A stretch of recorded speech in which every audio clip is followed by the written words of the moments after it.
Hey everyone, how's it going? Welcome to another new video, and welcome to my very first PlayNow Online gameplay of NBA 2K17. Now before I get into this video, I want you guys to go ahead and subscribe to the channel for me. It only takes 1 second. Just click the button really quickly, just pause the video and sub up for me. The button's in the bottom right hand corner. I'll point a little arrow, little yellow arrow to it. Just go ahead and click that. That would make me super happy, thank you. I have a variety of different gameplays on this channel, including almost all the sports games, you know, Madden, MLB The Show, and 2K, obviously. And no hockey, though, because I'm not gay.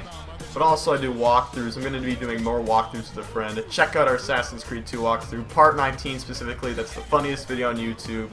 Not to brag, but it is. Go check it out. Now guys, back to NBA 2K17 in this game. I absolutely love this game. It is just it's just fantastic. It's so smooth, if I could describe it in one word. And guys, I'm saying all this after one game. That's how good it is. And I haven't even tried out any of the other game modes, so you can only imagine how excited I am for this. You can probably tell 2K is probably one of my favorite games, hence the channel name.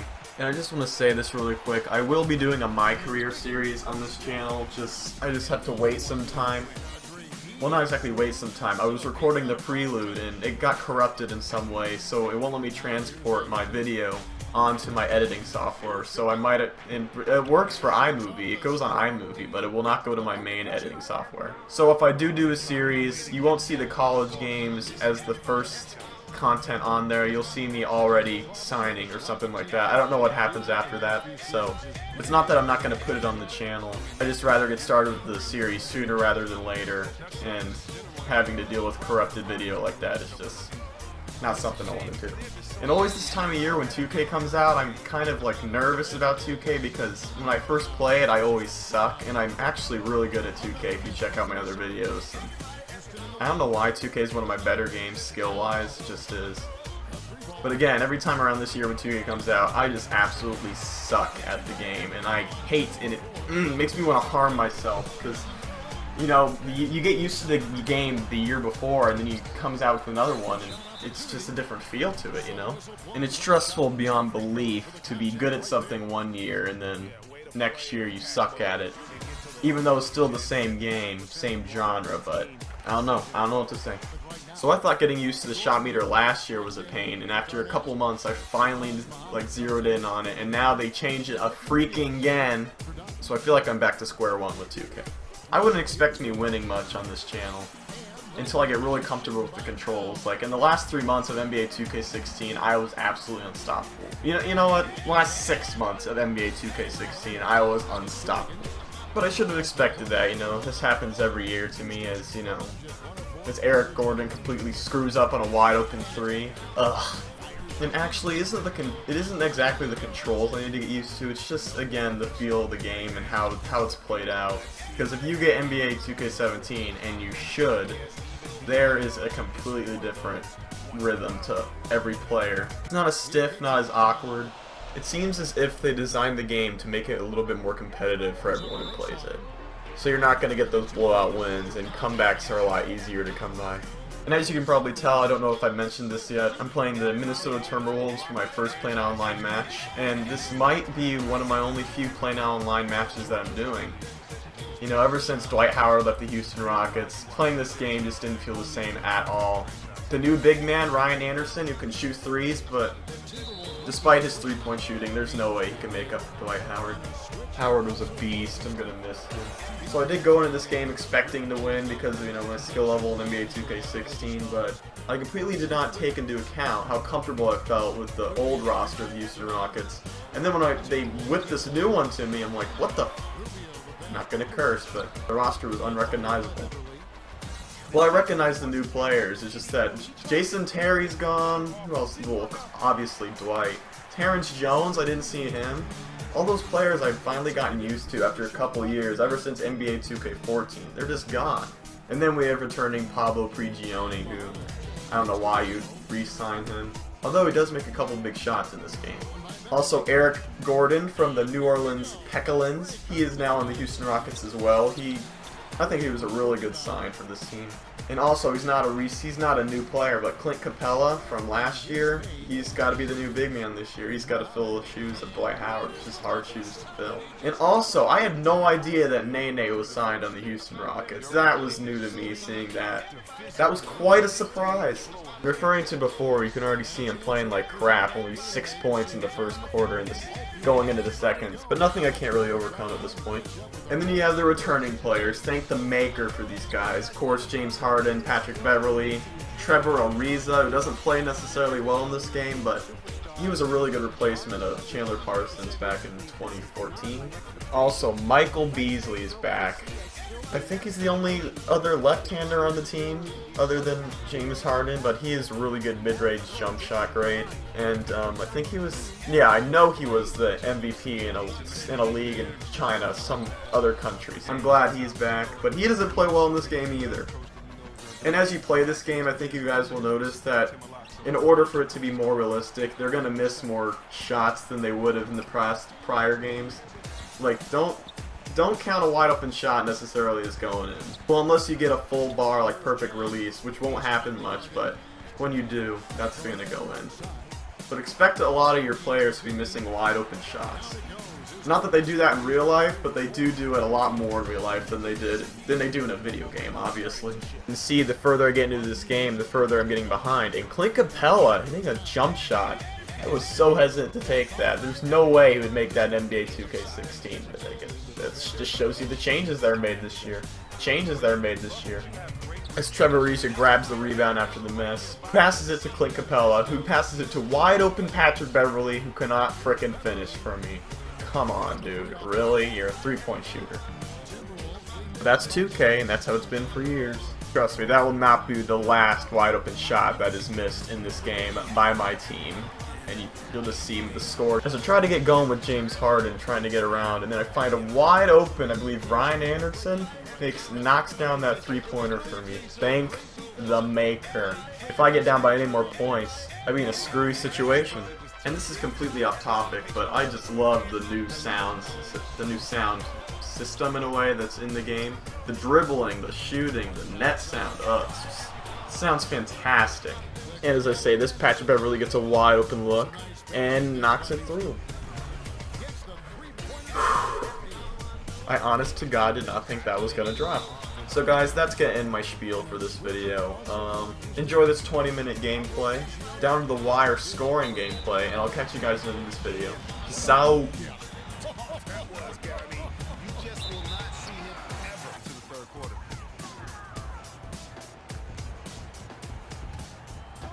41 seconds left to play here in the second quarter. Payne passes to Wiggins. And the Timberwolves base and pull the trigger. Here's Harden. In close, he hits it. With one on the clock.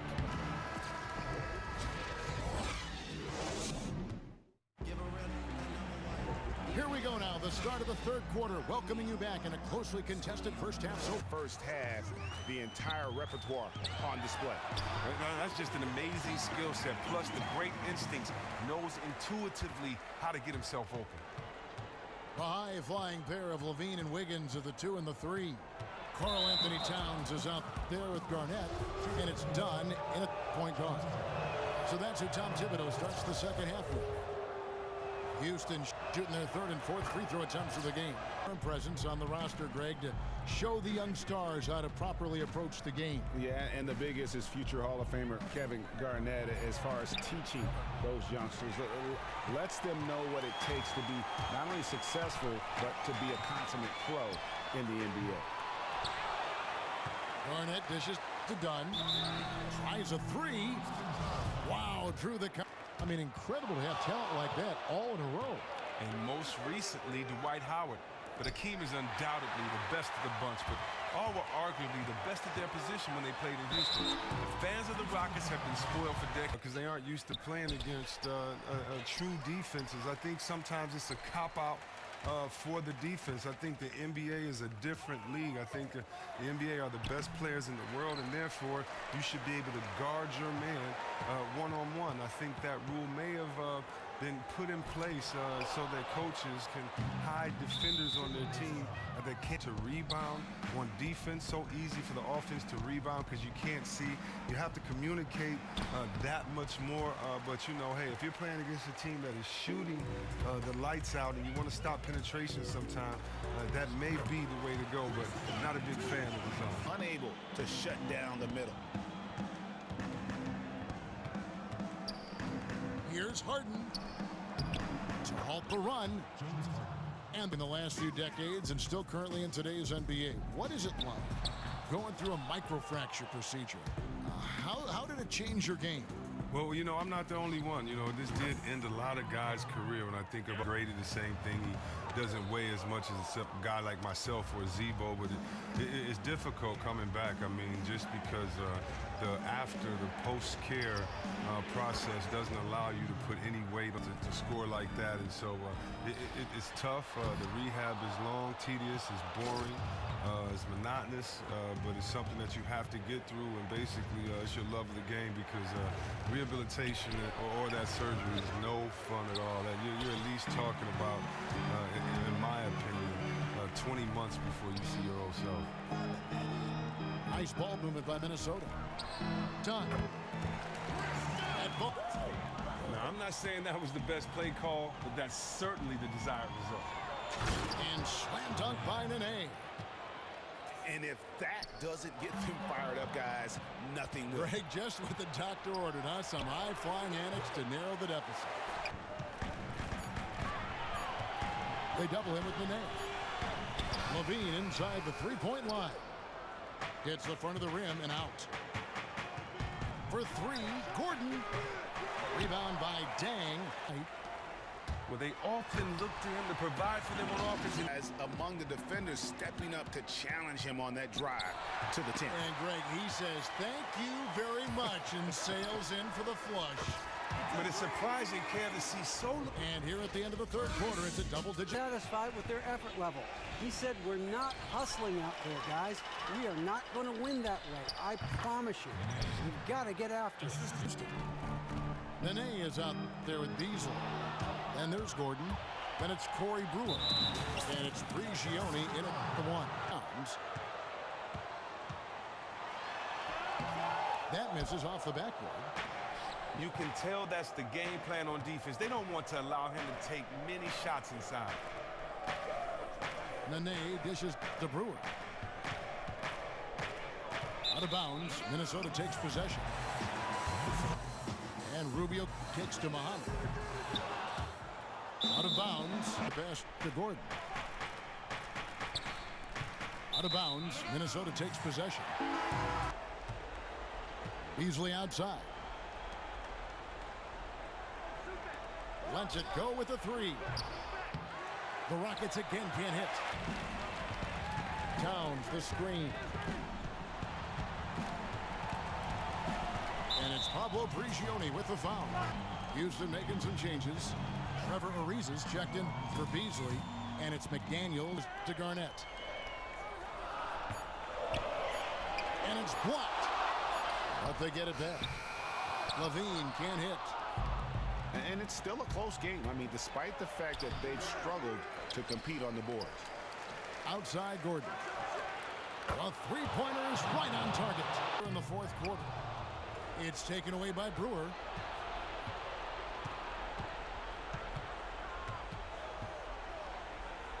Gordon kicks to Brewer. It's Ariza on the wing. Down to 5 on the shot clock. Muhammad with the steal. Rubio outside. Another miss by Minnesota. Rockets trailed by 5. Outside Gordon. The shot, no good. Third minute of action now gone here in the fourth. Rockets have gone just 33% from the field in the fourth quarter so far. They are 2 of 6. Here's Nene. Excellent D there from Garnett. Effort by him right there. He stopped him dead in his tracks. They need this one. And stolen by Ariza. And it's the Rockets on the break. And slam dunk by Nene. Can't afford to give up too much momentum. Towns kicks to Muhammad. And it's good for two. Back to Ariza. Houston moving the ball around. Nene, the screen. Gordon, the pass to Ariza. Down to 5 on the shot clock. Count it! What a beautiful shot to bring him to within 3. Rubio, right side. Now here's Levine. He's guarded closely. Here's the pick. Shoots off the screen. And the shot clock expires. 24-second violation.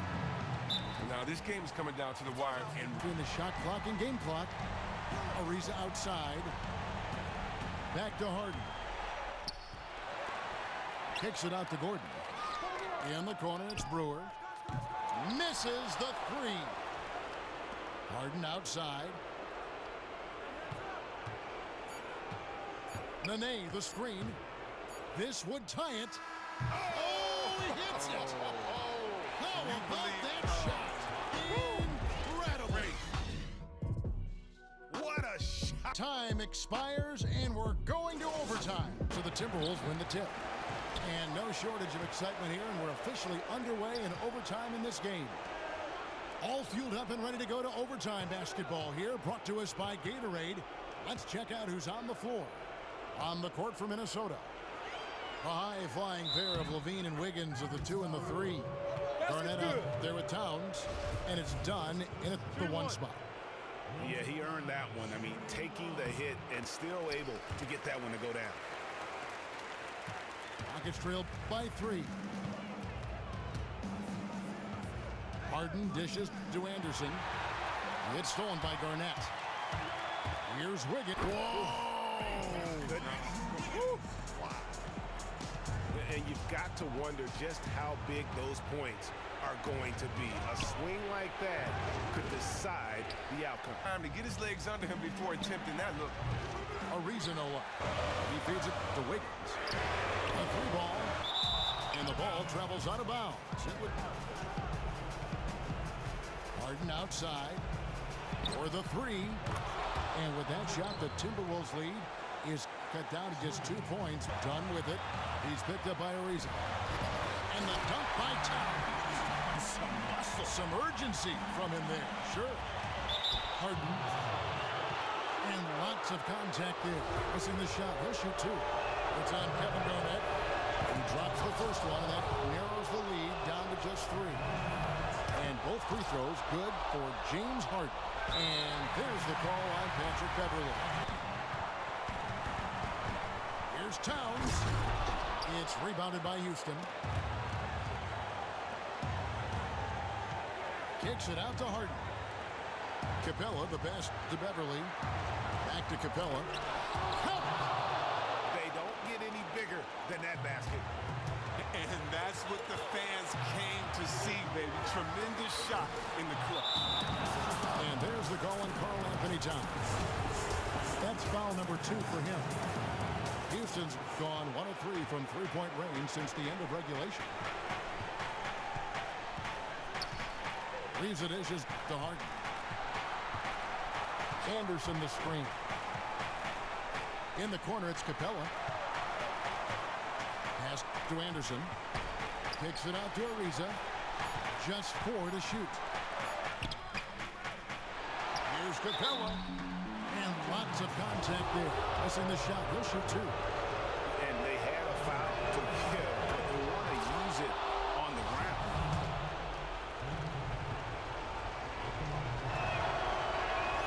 Second one is good. Getting both at the line. And it's a 2-point ball game. Ice in the veins right there. They're 1 stop away from winning this thing. Dunn kicks to Towns. Releases from 15. It falls! He has tied up this game. Oh, what a shot. Recognizing the size mismatch, pulls up from mid-range, easy money. Here is Harden.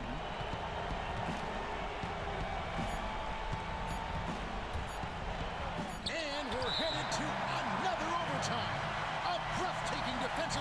stay alive.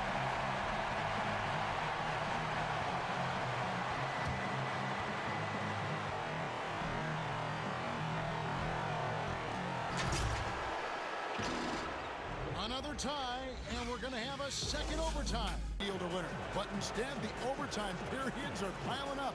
And guys, still no winner yet. Inside, here's Towns, and Capella sends it back. They set the pick, and Beverly kicks to Capella, takes the alley-oop pass and dunks it down. And you could see him give a little nod and then just burst to the rim for the alley-oop slam. A pair of teammates, Greg, with a terrific feel for each other. Wiggins kicks to Payne. Not enough on that one as it misses. But that would have been lucky had it fallen. Poor shot selection. Well, that's just not wise to take that shot in that situation. He'll think better of it next time around. Stolen by Levine.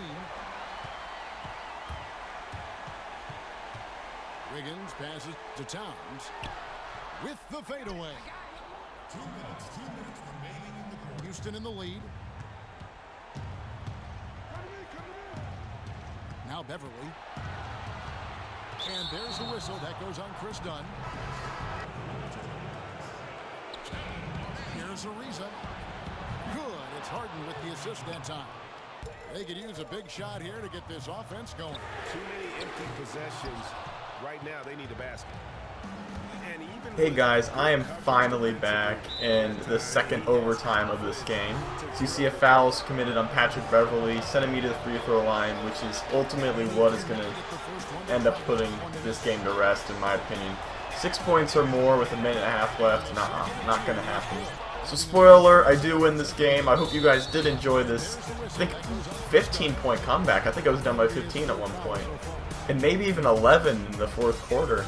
Anyway, we can end on a really good note with a wide open shot from Ariza. Come on, Ariza. Are you kidding me? You're wide open. I just don't get it. You do this for a living and you miss these wide open. You're a corner specialist and you still can't make it? I don't know what to think. At this point, I'm just BSing with the ball, you know. I had the game locked up, trying to mess around with James Harden. I get a really nice layup right there. And I was going really slow, too, so I don't know how I tricked him. Just utilize the spin move, nice and slow, just lay it up on the glass. And you can see he's starting to give up, too, you know, taking those really bad, well-defended three-pointers. That's all I can do at this point. And man, Patrick Beverly dribbling with the ball, nice spin move, and look at that shot. Patrick! Ugh! Play of the game right there. So guys, that's pretty much going to wrap up this double overtime game right there. Of course, has to end with a buzzer beater that doesn't mean anything. James Harden led the way with 20 points, with Clint Capella not too far behind. I'm a little surprised by that. Capella wasn't really a scorer last year. And you'll soon see I just dominated in the fourth quarter. I think I shot about 35% better than him in that quarter. That's how you close out a game, down by 11. Clutch time. So everyone, thank you so much for watching, and again, hit the sub button. I'll put another little arrow. It's right there. Just click it right frickin' now. Expect more videos like this, much shorter though. But I honestly don't think all my games are going to go into double overtime like this one. So again, thanks for watching. Stay safe, stay smart, don't get arrested. See ya.